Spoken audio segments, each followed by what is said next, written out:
Come get some. Perfect.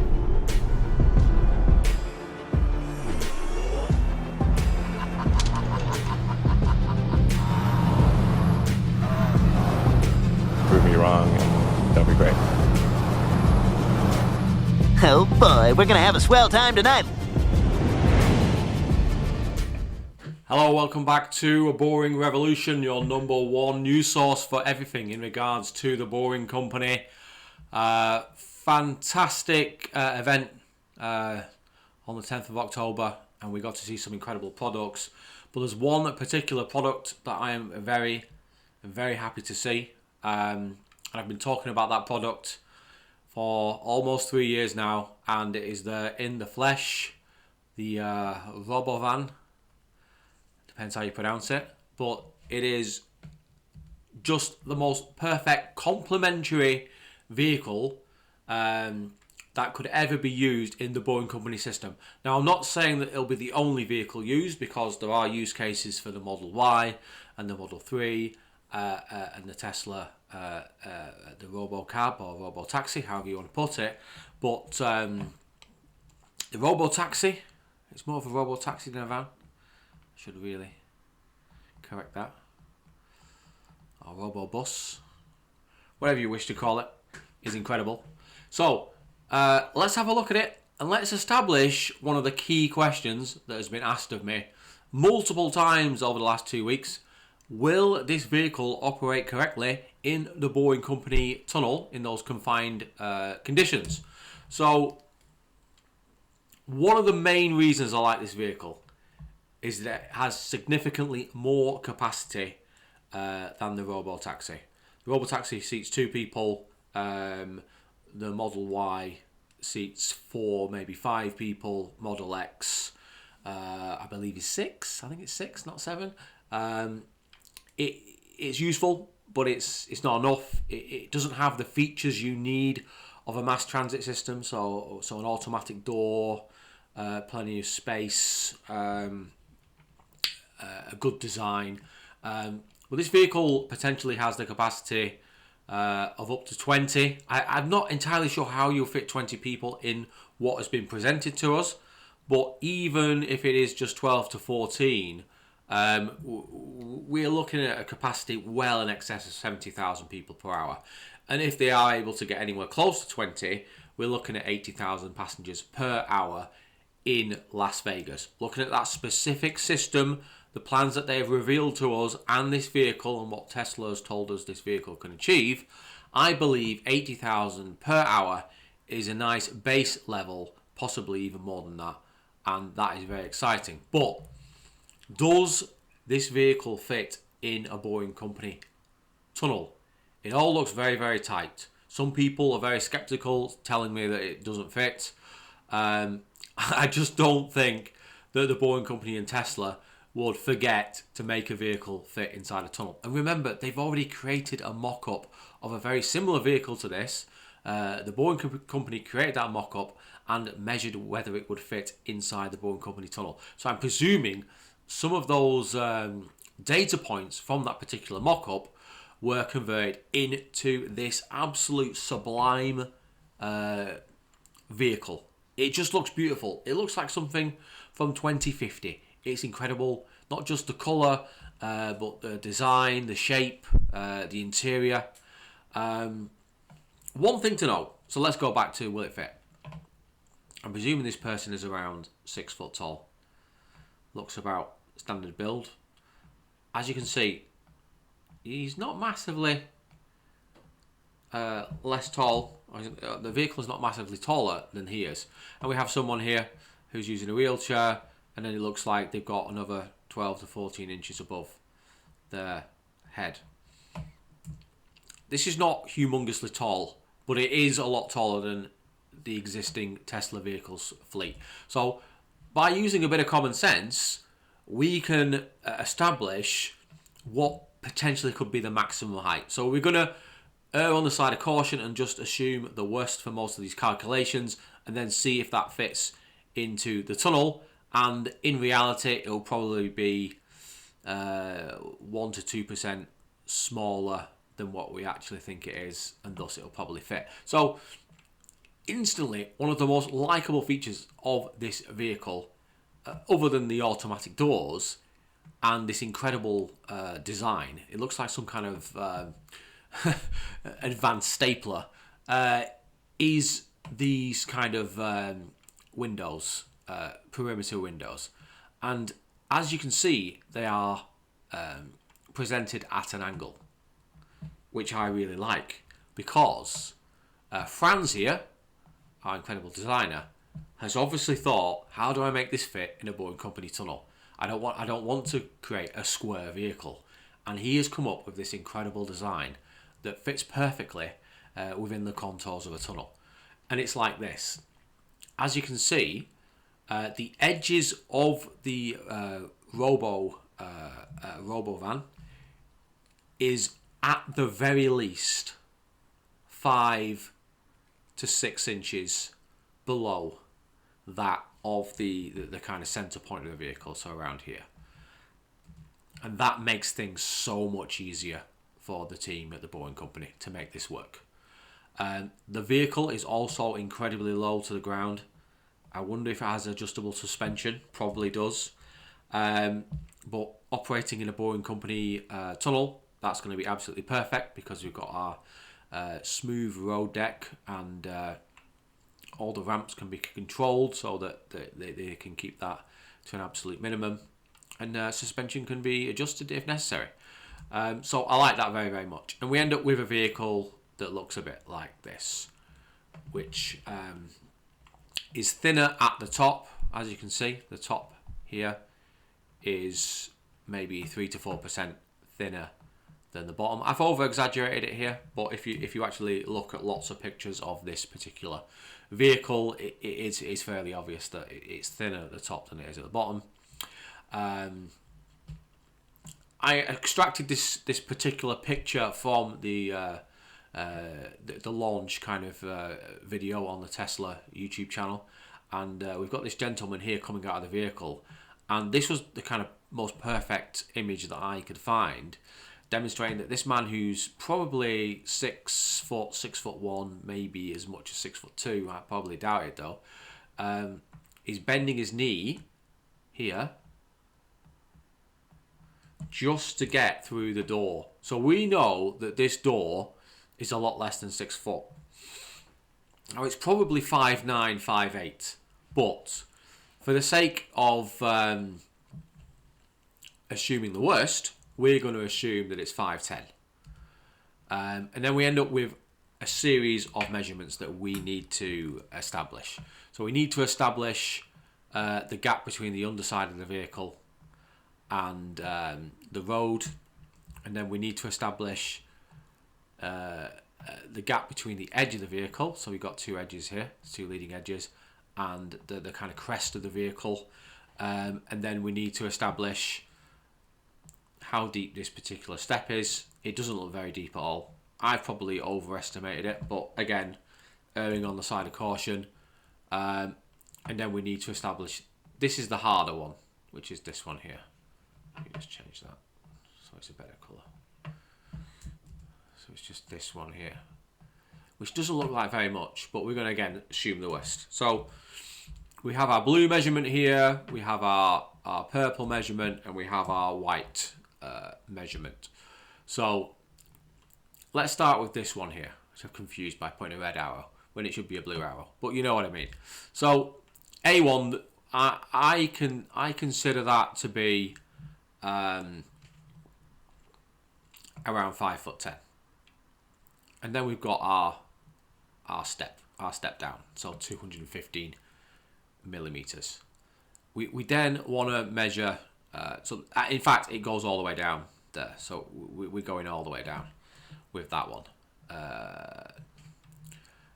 So at B1, we have 2,155 millimeters, which includes the length from the road deck all the way up to the top of the door, and then we're adding 165 millimeters to get up to here.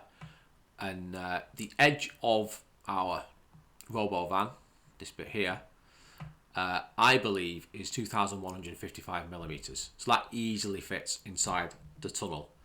However, the crest is obviously quite a bit more. There are some images of people inside the RoboVan, and they range from about 5 foot, people of around 5'9" to about 6'3". Those of around 6'3" look like they're slightly uncomfortable in there and have to bend their necks. So it's definitely not that high. So we're assuming that the top or the crest of the vehicle is about 180 millimeters taller than the edge. These are all guesses. It's just based on the images that I've seen and how people are stood inside the vehicle. It could be 15 millimeters shorter than that. It could be 15 millimeters taller than that. I'm not entirely sure, but I'm guessing it's in that kind of ballpark. But I think the absolute worst case scenario is that the top of the vehicle is 2,335 millimeters tall, which I'll provide in feet and inches for my Imperial friends. So now we've got that dimension of the height, we also need to consider, is this vehicle too wide for the tunnels? Straight away, obviously, it's not. So we need to establish how wide the seats are, establish how big this gap is, which looks like it's less than a seat, and then establish these ledges here. Now, I'm not sure why there are these ledges here. I think it's something to do with the wheels that are at the back here, and then he's trying to continue this design down here, but it doesn't really matter too much. It probably will be made thinner in the actual main design, or maybe they might even, knock this bit out here, who knows. But that's how it is. So if we do 3 seats, here's our 3 seats here, 3 times 445 millimeters, that's 1,335. Then we need to establish our gap, which is 420 millimeters. And then we have our ledges, which don't look too wide. So I've assumed that they are around, just looking at the seats and trying to establish if it's half a seat or even less than that. So the subtotal is 2,045 millimeters. I suspect that it's actually less than that. There's no mirrors on this particular vehicle for obvious reasons. And even if there were, they would be at pelvis height, and they wouldn't be interacting with the walls. So here's some bus seats where I've pulled off my dimensions, which is 17.5 inches. The road deck is 2,850 millimeters at the bottom. Potentially that could be made a little bit wider if they need to, but it's just unnecessary. And that means they've got 800 millimeters to play with. So that's more than enough. That's 400 mil on each side. That means they can go around corners without having to worry about, bashing into the walls or catching things. So it easily fits on the current road deck that is being used at the Las Vegas Convention Center, between North Station and South Station, and at Resorts World as well. So, and the Westgate. So it easily fits that. So width is not an issue. We need to look at height. But before we do that, let's just do a brief specification of the vehicle. So 14 to 20 passengers, as I've said. The way it lines up here, if I just show you again, it lines up here, 4 at the back, 3 here, so 6, and then 2 lots of 4. So it's not 20, is it? So I'm not sure how they get into 20 unless people are standing, but or they make a longer version. But we should just assume 14 for now, because that's how many seats there are. Top speed unknown. I suspect it's somewhere in the region of 85 miles an hour, if I was going to guess. But who knows? Maybe it's 100. Anything more than 65 is absolutely fine for what it's going to be used at. I doubt it's going to be going 100 miles an hour all the time. Maybe 100's a nice round number. Who knows? But I think somewhere in the region of 85 to 90 miles an hour is sensible for a vehicle of this size. We've got the height our approximate height of 2,355. If you have a disagreement with that particular height, I think I've made massive over assumptions there. Put in the comments below why you believe it's wrong. The width, 2,045 millimeters approximately. Will this fit in a Boring Company tunnel? So,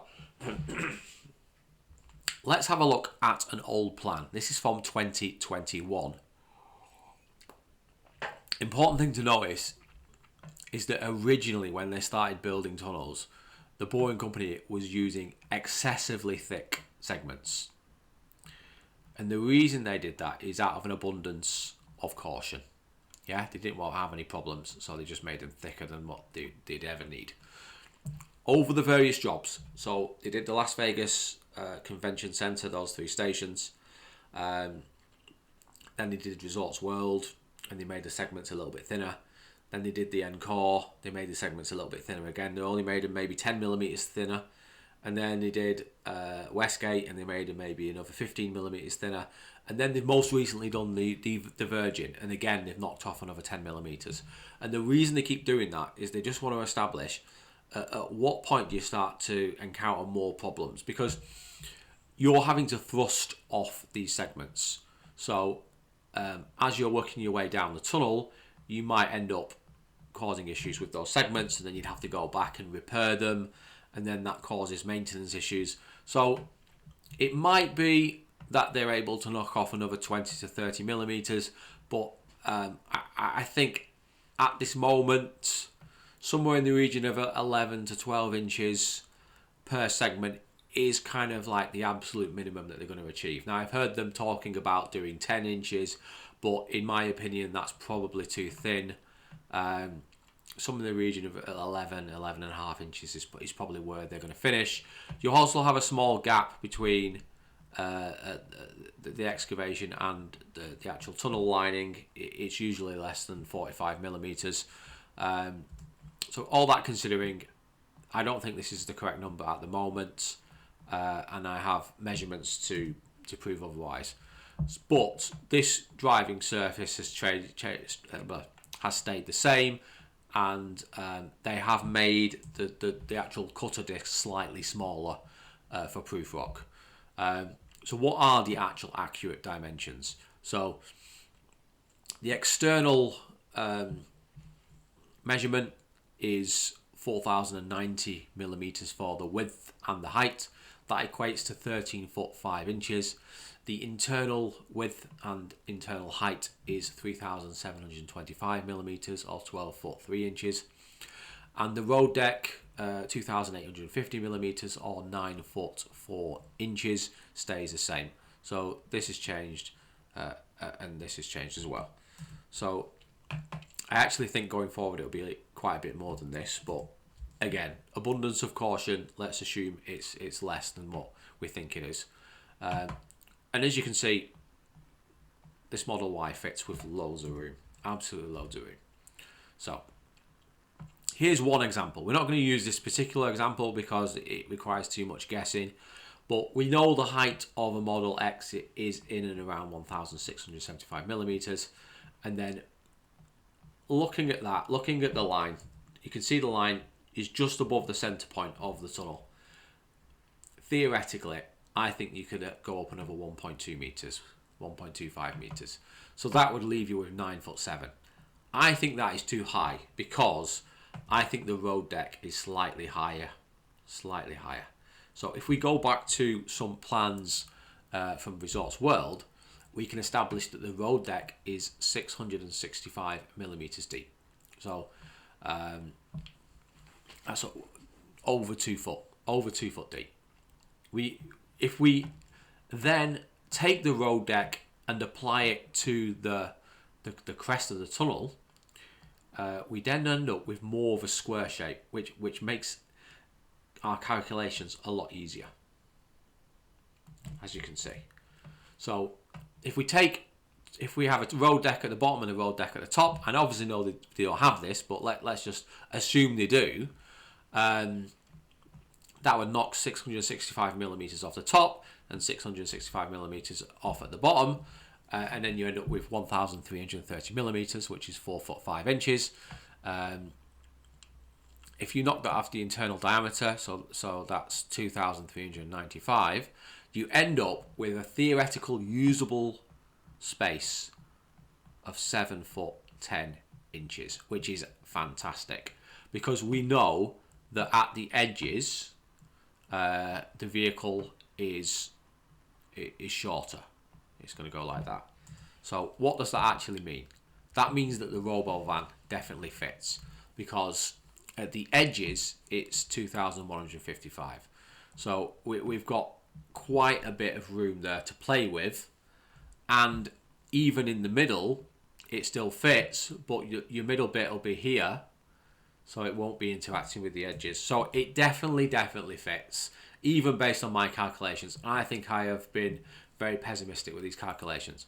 But if you want a visualization of what that's going to look like, it'll be something like this. So you've definitely got room on your road deck, over 400 mil either side, easily.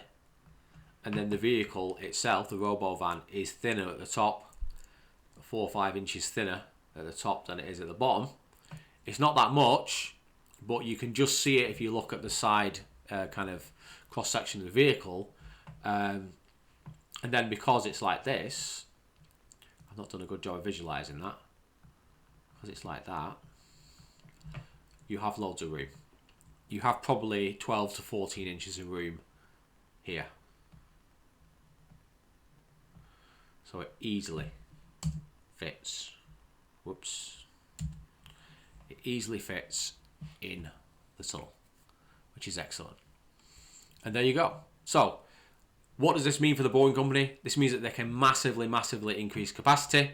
This means that they can run all kinds of vehicles in the system, because you're not always going to want to run RoboVans. You want to run maybe some Model X's and some Model Y's and maybe a couple of Model 3's, and then you can have your robo taxis as well for maybe at the night time when more people are coming home on their own, and you can just mix it up. And when you've got massive numbers of people going to the convention centre or going to the Sphere or going to the football stadium, then you can run lots and lots of RoboVans, and you can do 80,000 passengers per hour. And this means this company goes from being, a multi-billion-dollar company to theoretically, and I'll say it now, a trillion-dollar company, and probably more, just because you can push so many people through this system, and that is a very exciting thing. And if you're wondering, I think the edge of the RoboVan is 7'2", so that fits. Okay, I hope you enjoyed that. I hope you appreciated the work that I put into that one, because I had to do a lot of thinking and dig up a lot of old documents. But if you disagree, tell me in the comments below. Even if you disagree, please like the video, please subscribe. I'm so close to 10,000 subscribers now. If you've not subscribed, please, for the love of God, please subscribe, because I just want to get to that 10,000. I've been waiting to get to 10,000 for about 6 months. You can support me on X, Boring Proofrock, and I post a bit there. I've got a Discord community, and consider supporting me on Patreon, please. As always, thanks to my incredible Patreons, so much good work, and we've built this channel together, and I'm forever thankful. And yeah, hope you enjoyed that. Yeah, don't be boring. See you on the next video. Take care now. Goodbye. Tiger uppercut. Oh boy, we're gonna have a swell time tonight.